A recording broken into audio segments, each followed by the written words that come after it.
to Body Sculpt of New York 6 Weeks to Fitness podcast, where we hope to inform, motivate, encourage, and inspire you towards living a healthier lifestyle. And now, here's your host, the president of Body Sculpt of New York, Vince Ferguson. Hi, I'm Vince Ferguson. Welcome to 6 Weeks to Fitness, episode 200. Thank you so much for joining me today. Jamila Holman began her dance career in New York City in 2003. And in 2005, Jamila danced at Madison Square Garden for the New York Knicks, and she was chosen to perform in shows in China with John Legend and Paul McCartney. Her training varies in styles from ballet to jazz to tap, hip-hop, and African dance. Currently, Jamila tours arenas nationwide as a choreographer and backup dancer with R&B star Lisa of Lisa and the Cult Jam. And here today to talk about her career and the upcoming 16th annual dance party in New York City is Jamila Holman. Jamila, how are you today? Thank you so much for having me. I'm so excited to be here. Well, it's a pleasure to have you because you are a ball of energy. And are you a native New Yorker? You know what? I was born in New York, Bronx, New York, but I was raised in Springfield, Massachusetts. But I moved back to New York when I started dancing professionally. Yeah. Ah, nice. Yeah. So where did you learn dancing? Where did you go to school for dance? So I went to school for dance actually in Springfield, Massachusetts, but my dance instructor was a principal dancer to Frank Hatchett, who is a huge New York City choreographer and dancer.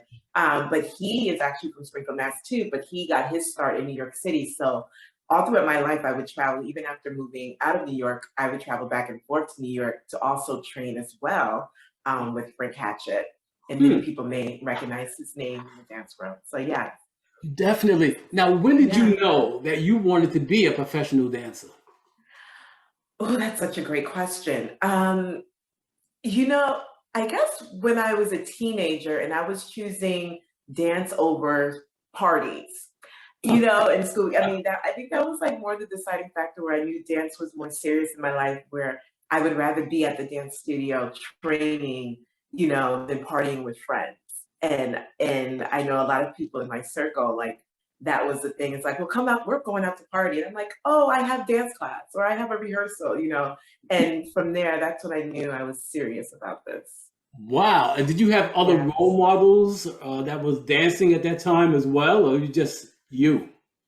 No, it was a few of us girls, so I wasn't alone. So that really helps when you have other peers that are on the same kind of wavelength as you, so you don't feel as left out. I'm sure it would have been harder if like all of my friends were like going to parties and I'm just stuck in dance class. But it was having just like a core circle, which is so important, kind of helped me, stay the course, which is great. Yeah, but now what do you like most about being a professional dancer? What is it that really stands out above the rest? Dancing in general just gives me this type of freedom and this confidence and this just, there may not even be a real word for it. It's just this innate feeling that comes when I'm just moving and dancing that made me continue to just do it. Like, that's what holds me to dance. It's the feeling, because like anything in the entertainment world, the politics of it all and getting a lot of no's at auditions, and there's a lot of things that could make you just strive to be like, this is too hard, without having that love that just comes from something other than the business part. So it's like just what dance provides for my spirit is what keeps me going. Wow. Yeah. So you have experienced no's in your life when it comes to... Oh, of course, a lot of no's, yes. Really? Yes. Because audition for things and all. Yeah. There's a lot of no's. I asked because I know that you performed in China with John Legend, Paul McCartney. I mean, big names. You don't just get there if you're average, you know what I'm saying? No, you don't. It's one of those things where you can't always get a yes. Like, everything is not always for you, and knowing and accepting that it's okay and there's nothing wrong with you because you have other things that are for you. So when I do get those no's, it's always like, well, there's a better door that I need to be going into, and this wasn't my door. You know, and that's how I take a look at it, because it's like when you do a lot of things and then you go out for something and you may not get the answer that you want, it may be because it's not where your life is supposed to lead you. And that's fine. Yeah. Oh, yeah, and you're good with that. That's fine. Awesome. Yeah. You have to be good with it, because it's like other things will happen. Life moves on, other doors will open, and I'm such a go-getter. I'm always like, you know, well, where's the next thing? What's happening next? You know, even with me getting the Knicks, that was on a whim. Like I didn't even know there was a basketball dance team at the time when I when I auditioned for the Knicks. I went to a basketball game and I saw the dancers. It was like my first professional basketball game I went to, and it was in Philadelphia, and I saw their dancers. I was like, I can do this, because I was already dancing. I was like, I wonder if New York has this, you know, and I'm in college already. Yes. And I saw they did. So I saw the auditions and just went on a limb and just went there and just went for it. And ended up getting it. It was just, really? Yeah. Yeah. And that must have opened up other doors, being a Knicks dancer as well. Yeah, it did. It opened. I mean, that's how I got introduced with John Legend and Paul McCartney and going to China. It was all during my Knicks City dancer years. Wow. Now, what is it about dance that attracts you, let's say, spiritually? Because dance, the use of your body in ways that you don't normally use it, as in like walking, sleeping, sitting, it has this, I don't know, effect, because you have to first train your body. You have to then meditate to stretch your body. Not all these things are comfortable if you're a dancer, or even in fitness, like lifting weights, all of that. It's not fully comfortable. So you have to go into this other place in your mind. And I think of it as going kind of outside of your body to do these different tasks. I hope I don't sound crazy, but yeah, going outside of your body to do these different tasks, to train your body to do what it is that you need it to do. Like dance it's not natural certain types of dances are not natural for everybody. It takes a training period to do, and it takes you to have this kind of mental capacity and this kind of going, like I said, leaving outside of the body and going deeper into your mind to get those things done. Yes, very, very well put. Yes. But what does it take to be a professional dancer? Oh, it takes determination. It takes confidence. And it takes getting to really know who you are, so you don't get discouraged really easily, because it can be discouraging. Like I said, when you get a lot of no's, when you've trained a lot, and when it's something that you want to go for, it can get discouraging. And it's like you have to get a knowledge of self and get a deep understanding of self. For me, it takes always reading affirmations, of reminding myself who I am and whose I am. It takes a lot of this mental practice to be in the entertainment world, I think, in general, because the world definitely now, with social media and everything going on, it can really drown you into a type of not knowing your worth, or not remembering your worth or your value, because you're always looking at somebody else's, and it's like, that's not what you need to do. So those three things are the main things. And it takes practice and training, of course, to be professional. It takes lots of training, and it takes training in all different genres of dance, and training with all different types of people, because personalities and the way people teach are all different, and that can hone your skill a lot more when you are introduced to different trainers who teach in different kind of styles. Yes. Yeah. I understand it's also very competitive to be a dancer. It is. Yeah, there's thousands and thousands of us, and yes, it's very competitive. It's very competitive. How do you stand out above the rest? How do you stand out as a professional dancer? And that's one of the things of knowing yourself, because you have to bring your personality. You can't try to be like someone else or try because casting directors can see when you're not being authentic, when you're trying too hard. And no one likes a dancer that looks like they're trying to, or they're not. Like, there's something about that you see, because when you dance, there's an energy that exudes out from you. It's not just like movement, but it's also like an other energy. And if it's not authentic, it shows. Yes. And most people don't like that. So bringing yourself and knowing that you bringing yourself is good enough. And whether if it's what they're looking for, what they're not, it's still you. Yeah, so remembering that, that's what's kept me getting booked in different things. It's just me just being me. It's like, this is what I do. This is who I am. This is how I do it. And I hope you like it so I can book the job. But if you don't, then, I know I must move on. But yeah. Wow. And do you have an agent, Jamila? I don't have an agent. Everything that I've booked, I've gotten through knowing other people or knowing that there was an audition and just going to it. So I've always kept my 20%. Yeah. Good. Awesome. Yes. We'll talk more about that later. But now, speaking of dance, there's a huge event coming up in May. Yes. Talk about that. I'm excited. Yes, I am excited. We are back outside after the 2 years of the world going upside down. The 16th annual Dance Parade. This is actually my 8th year being a part of Dance Parade. 8 years ago, I wanted to get myself into something. I wanted to volunteer and be a part of something that, had something to do with what I love and what I've been doing. And I discovered Dance Parade. I never even knew about it, living in New York City. And I jumped right in, and now I am the festival production lead, putting on the festival at the Dance Parade. So the parade is like a full parade going from 21st Street all the way down to Tompkins Square Park. And Tompkins Square Park is where the festival happens. And we have 5 different stages of performances. We have a main stage that will have our grand marshals that are represented, like Ballet Hispanico and Heidi Lasky. And we have another family stage. We have a lot of different studios all throughout the city that come and perform. They bring their kids, they're kid performers. And then we have a social dance stage where we're literally having a party in the park. Like, think of like a nightclub, but like right there in the park.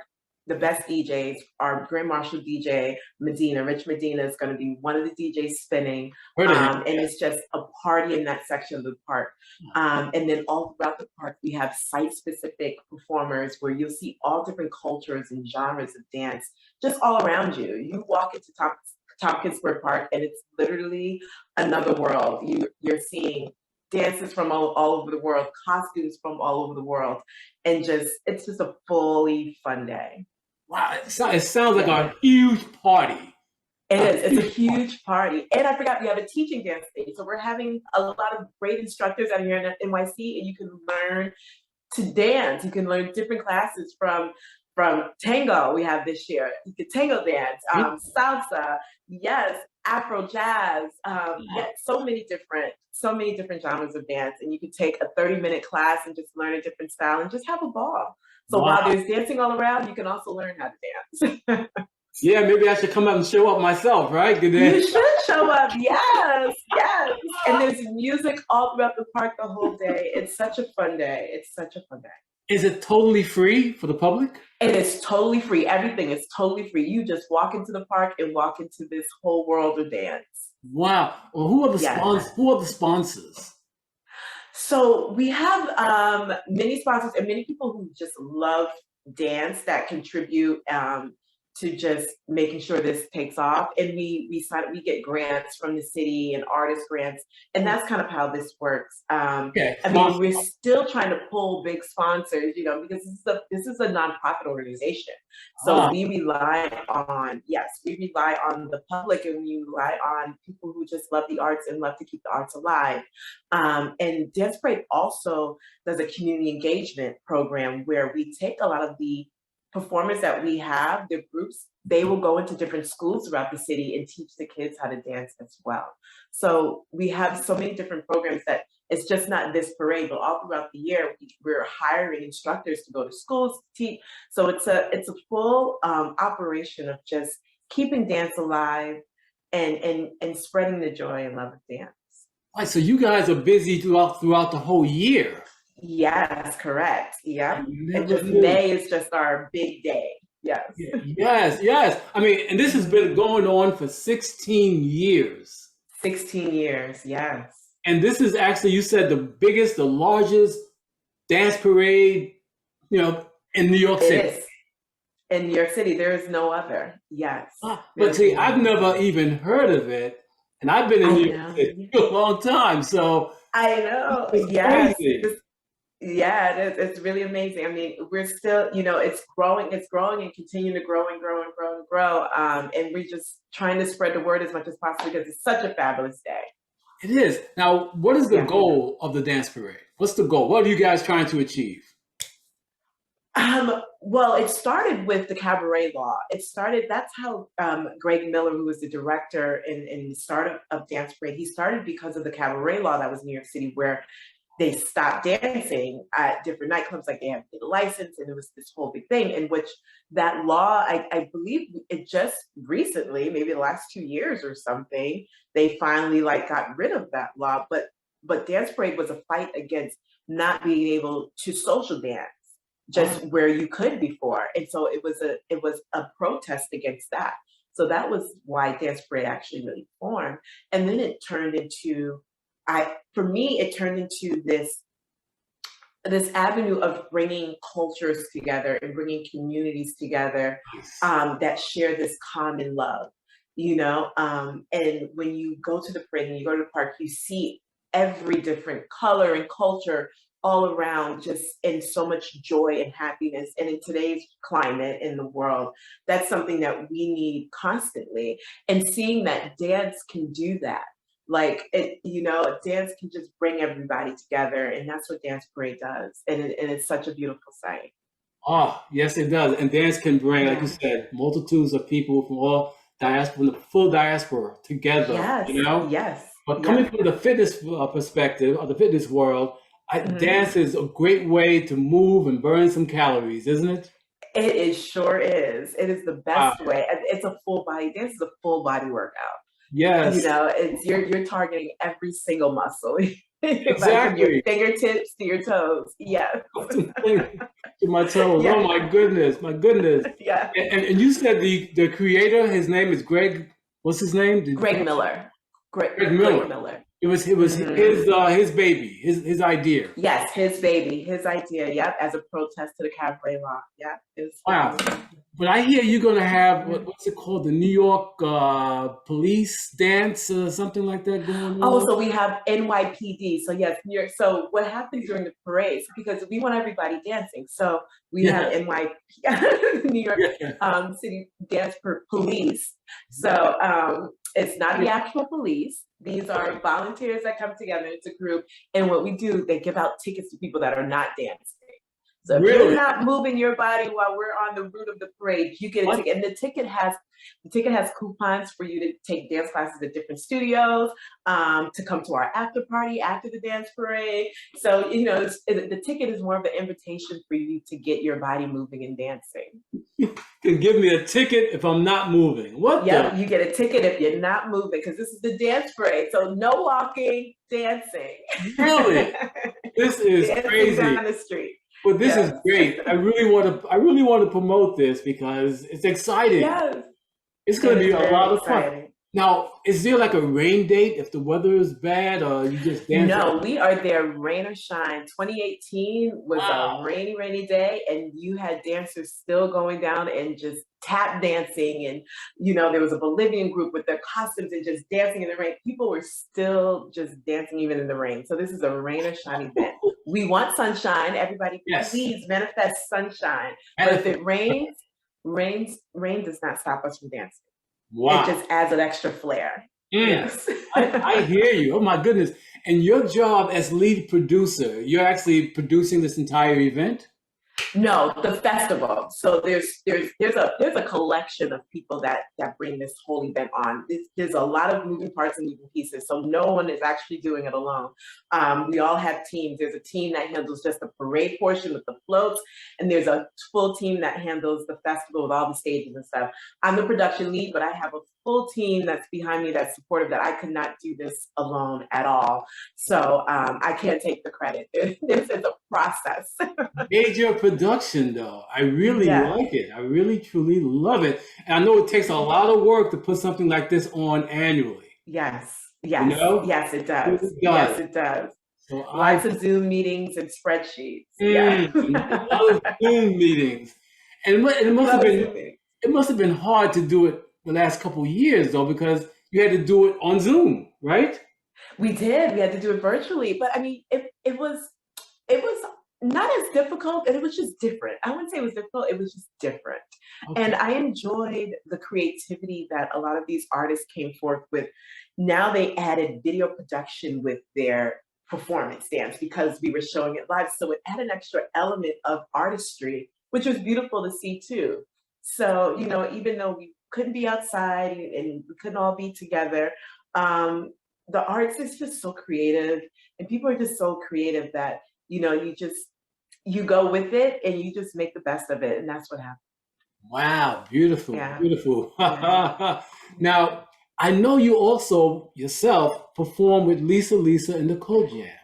I do, And yes. I'm on I'm tour very with Lisa familiar with Lisa. them. Yeah, how was that Yeah. experience? Oh, it's great. It's just Lisa, no cult jam. So Oh, it's no Cold Jam, just Lisa. no, just Lisa, yeah. And I've been with her for about 14 years. Really? Yeah, Really? choreographer and dancer. And yeah, she's the most amazing artist in person, and like Huh. she's family. It's been, and I got into it from my hip hop instructor used to choreograph for her, and Really?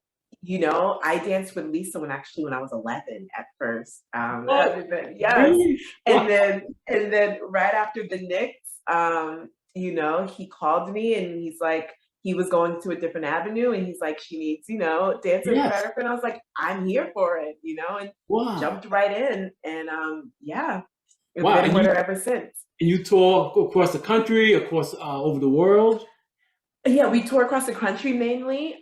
Just Yeah. across the US mainly. Hopefully soon we'll be getting out in the world, but now these COVID day things are still kind of getting back Yeah. into a role with live shows and everything. But yeah, I'm still on tour. Most weekends I'm away. We're always in California a lot doing shows. She's now with Snoop Dogg's Army, so we do a lot of shows in California now. Really?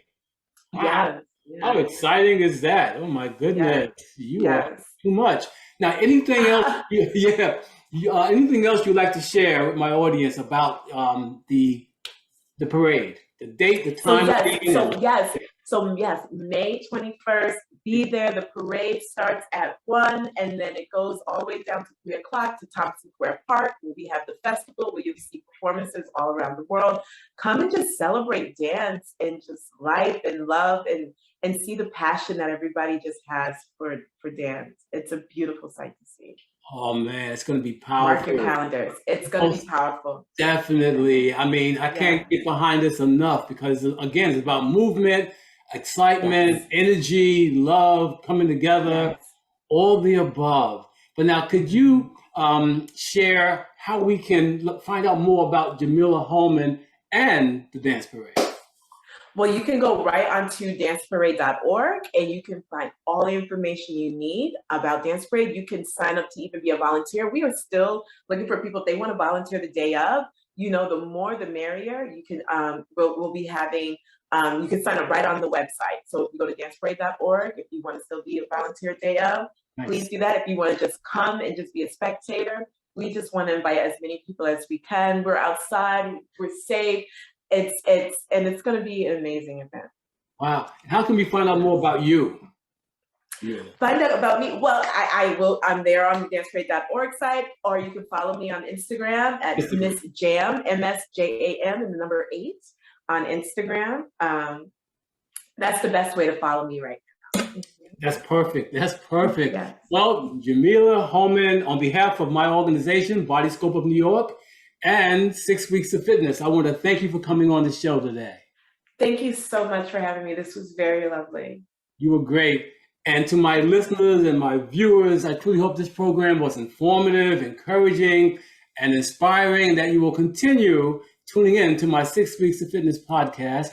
And if you have any questions, comments, or suggestions for the show, please leave them in the comment section below or email me at vince@6weeks.com. And please don't forget to subscribe so you don't miss any future episodes. And remember, we don't stop exercising because we grow old.